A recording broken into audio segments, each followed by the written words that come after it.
On November 24th, 1971, a man boarded a commercial flight in Portland, Oregon.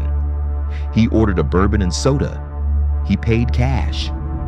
He was polite, calm, completely ordinary. Then, somewhere over the forests of Washington state, he strapped on a parachute, grabbed $200,000 in cash, and jumped out of a moving airplane into a dark and stormy night. He was never found. Not his body, not his parachute, not the money, just gone. This is the only unsolved air piracy case in American history.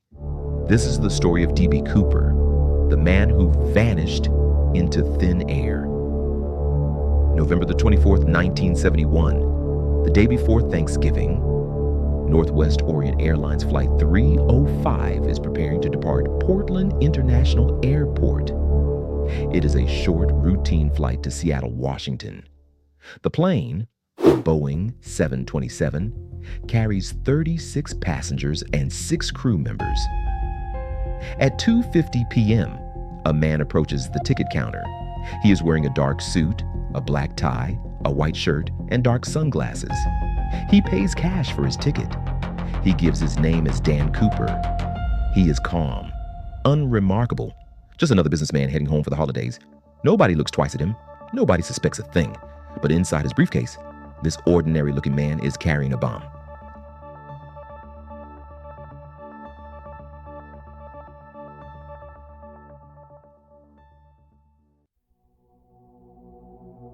Shortly after takeoff, the man passes a note to flight attendant Florence Schaffner. She assumes it is a phone number, a lonely businessman trying his luck.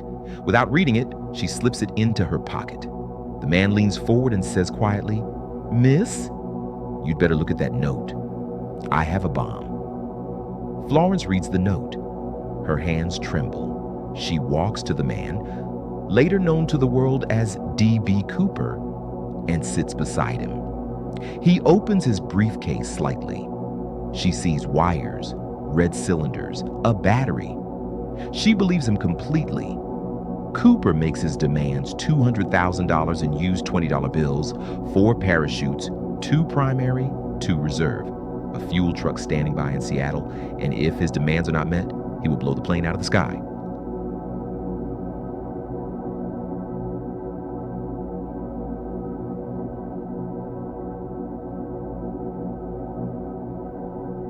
The pilot contacts Seattle Air Traffic Control. The FBI is immediately notified. A decision is made. Comply with the hijacker's demands. While the plane circles Seattle for 2 hours, burning fuel and buying time, FBI agents scramble to gather $200,000 in cash. They photograph every single bill, recording every serial number. 4 parachutes are located and delivered. At 5:24 p.m., Flight 305 lands in Seattle. Cooper allows all 36 passengers and 2 flight attendants to leave the plane. He is now alone with the pilots and 2 remaining crew members. The cash is delivered in a heavy bag. Cooper counts it carefully. He orders the plane to refuel. His next destination? Mexico City. But the route he demands, flying low and slow over the Pacific Northwest, is unusual, strange, almost like he knows exactly what he is looking for below. At 7:40 p.m., Flight 305 takes off from Seattle for the last time. The remaining crew are ordered to stay in the cockpit. The door is locked. Somewhere over the dark forests of southwestern Washington, at approximately 8:13 p.m., a warning light flashes in the cockpit. The rear stairs of the Boeing 727 have been lowered. The pilots make contact with Cooper over the intercom. There is no answer. At 8:24 p.m., the crew feels a slight change in air pressure. D.B. Cooper, with $200,000 strapped to his body and a parachute on his back, has jumped into a cold, pitch-black, stormy night. The temperature outside the aircraft is -7 degrees Celsius. The wind is howling. The rain is pouring. And somewhere in the darkness below, a man is falling. Nobody sees him land. Nobody hears anything. He is simply gone. The FBI launches one of the largest manhunts in American history. Hundreds of agents, military helicopters, ground search teams combing through miles of dense Pacific Northwest forest. They find nothing. No parachute, no body, no footprints, no trace of D.B. Cooper whatsoever. The search area, the forests of southwestern Washington state, is brutal terrain. Dense trees, deep ravines, wild rivers. If Cooper survived the jump, how did he escape? If he died, where's his body? The forest keeps its secrets. For years, nothing. Then, in February 1980, a young boy named Brian Ingram is picnicking with his family on the banks of the Columbia River. He reaches into the sand and pulls out something unexpected. 3 bundles of cash, rotting, deteriorating, but real. The serial numbers match. It is D.B. Cooper's money, but it only raises more questions than it answers. How did the money get there? Did Cooper drop it? Did the river carry it from somewhere else? And most importantly, where is Cooper himself? Over the following decades, the FBI investigates over 1,000 suspects. Richard McCoy Jr., a Sunday school teacher and Vietnam War veteran, hijacked a similar flight just 4 months after Cooper. He parachuted from the plane with $500,000. He was caught, convicted, and later killed in a prison escape. Many investigators believed McCoy and Cooper were the same man. The FBI disagreed. Then there was Kenneth Christensen, a former Northwest Airlines employee and paratrooper. His brother came forward after his death, claiming Kenneth had confessed to being D.B. Cooper. And Robert Rackstraw, a former U.S. Army paratrooper with a criminal history stretching from fraud to explosives charges. A team of investigators claimed in 2016 that hidden codes in Cooper's letters pointed directly to Rackstraw. The FBI investigated Rackstraw and cleared him. Dozens of men have confessed on their deathbeds to being D.B. Cooper.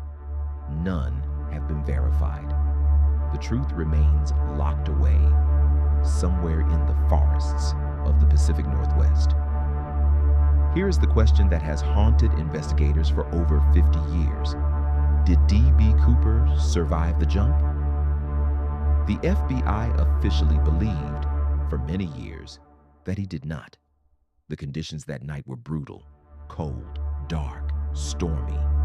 Cooper was jumping into completely unknown terrain with no idea what was below him. Expert skydivers have called the jump suicidal, but here is what we know. Cooper was calm, organized, precise. He specifically requested military-grade parachutes. He chose a jump route that suggests knowledge of the terrain below. He knew what he was doing. And the money found in 1980, only $5,800 of the original $200,000, was found in a location that suggests the rest may still be buried somewhere, waiting, hidden. If Cooper died in that forest, his skeleton is still out there, undiscovered, unreachable. If Cooper survived, he walked away from the perfect crime, changed his identity, lived quietly, and took his secret to the grave. Either way, D.B. Cooper won. In July 2016, after 45 years, the FBI officially suspended active investigation of the D.B. Cooper case. They cited a need to redirect resources to other priorities, but they never closed it completely. The case file remains open, and every few years, a new tip, a new suspect, a new theory. In 2021, a group calling themselves the D.B. Cooper Project claimed to have identified Cooper as a man named Walter Recca. a former paratrooper who allegedly confessed to a childhood friend before his death.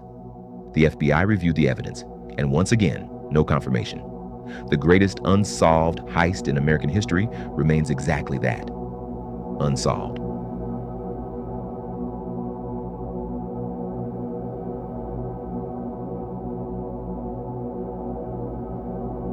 D.B. Cooper was not a violent man. He threatened, but he never hurt anyone. He was polite to the crew. He let the passengers go. He even asked for food to be brought to the flight attendants. In many ways, America fell in love with him.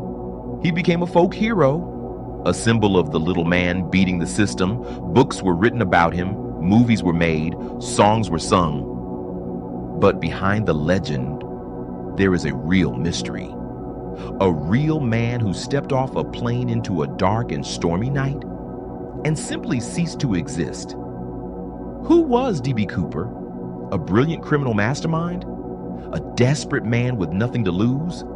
A trained military operative executing a perfect plan, or just a very lucky fool who got away with it? We may never know. Somewhere out there, in the forests of Washington state, or in a quiet suburb, or in a grave with no name, the answer is waiting.